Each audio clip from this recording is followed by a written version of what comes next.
ഇന്നത്തെ ദിവസം സമർപ്പിച്ചുകൊണ്ട് നമുക്ക് പ്രാർത്ഥിക്കാം. പിതാവിൻ്റെയും പുത്രൻ്റെയും പരിശുദ്ധാത്മാവിൻ്റെയും നാമത്തിൽ ആമേൻ. എനിക്കായി കരുതുന്ന ദൈവമേ, അങ്ങയ്ക്ക് ആരാധനയും സ്തുതിയും അർപ്പിക്കുന്നു. ഇന്ന് അങ്ങയുടെ മുൻപിൽ എന്നെയും എനിക്കുള്ളവയെയും സമർപ്പണം ചെയ്യുന്നു. ദൈവമേ, അങ്ങ് ആഗ്രഹിക്കാത്ത ഒന്നും എൻ്റെ ഈ ജീവിതത്തിൽ സംഭവിക്കാതിരിക്കട്ടെ. ഇന്ന് ഒരു വ്യക്തിയോടെങ്കിലും അങ്ങാണ് യഥാർത്ഥ ദൈവമെന്ന് പറയുവാനും അങ്ങയുടെ സ്നേഹം ശാശ്വതമാണെന്ന് മനസ്സിലാക്കി കൊടുക്കുവാനും ഞാൻ ആഗ്രഹിക്കുന്നു.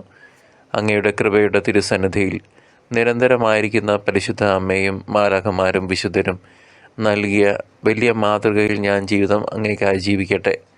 ഇതാ എന്നെയും എൻ്റെ ജീവിത പങ്കാളി, മക്കൾ, മാതാപിതാക്കൾ, സഹോദരങ്ങൾ, സഹപ്രവർത്തകർ, അയൽക്കാർ എല്ലാവരെയും അങ്ങയുടെ അനുഗ്രഹത്തിനും തിരുവിഷ്ടത്തിനുമായി സമർപ്പിക്കുന്നു. എൻ്റെ പാദങ്ങളെ നയിക്കുകയും എൻ്റെ ഹൃദയവിചാരങ്ങൾ ക്രമപ്പെടുത്തുകയും ചെയ്യണമേ. ഇന്ന് ഞാൻ ജീവിക്കുന്ന ഓരോ നിമിഷത്തിലും അങ്ങയെ ഓർക്കുവാനും അങ്ങയ്ക്കായി ജീവിക്കുവാനും ആഗ്രഹിക്കുന്നു. ഈ പ്രാർത്ഥന ചൊല്ലി പ്രാർത്ഥിക്കുന്ന, ശ്രവിക്കുന്ന എല്ലാവർക്കും സർവശക്തനായ ദൈവം സമൃദ്ധമായി അനുഗ്രഹം നൽകട്ടെ.